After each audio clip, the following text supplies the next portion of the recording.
Okay, so open your browser and then go to ads.google.com. So as I've said earlier, no, kailangan nyo lang dito sa step na to is an email address.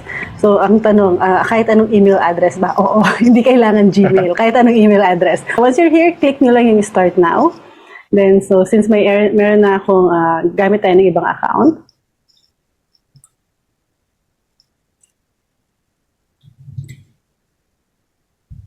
para ka lang naglalagin sa email mo sa Gmail. Yes. Ito yung first makukuha mo. Kung meron sa inyo nag-sign up na dati, no, hindi ganito yung screen dati. Well, kay Google kasi parating nagbabago siya. Iba-iba yung minsan tinetest nila, depende sa user. So, baka magtaka kayo, meron kaming tutorial sa game, iba yung process. So, ito, bago na to. After few months lang ang difference, so iba na yung process. So, for these ones, ang nakalagay dito sa pop-up is create your first campaign. Pero hindi mo na kasi tayo gagawa ng campaign dito. Ang purpose lang nito is isi-set up lang natin yung business Google Ads account. Wala pang campaign. So, skip lang muna yung campaign creation.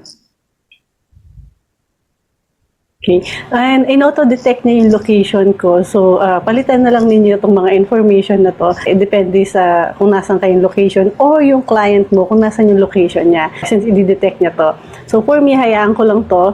And then, dito naman, kung gusto ko ng personalized guidance from an expert, hindi na kasi ako na yung expert na mag-guide sa inyo. So, sabihin ko na lang no.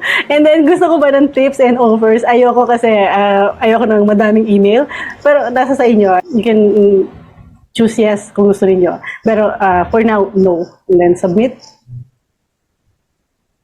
So just in case no, na pinili niyo pala yung yes, mangyayari doon is you will enter your phone number para tatawagan kayo ng Google rep to guide you. So this is actually easy for business owners. Kung naguguluhan pa din, is to have a Google rep call you and then they'll guide you. Pero I think this is all good na kasi simple lang naman talaga yung paggawa ng pag-set up ng account. Then, so tapos na tayo dun sa part na yon. So, magko-continue na tayo. Ito na yung initial na view mo ng Google Ads dashboard. So, tapos ka nang mag-set up yung first few steps. Yung next step natin mamaya is i-set up natin yung billing.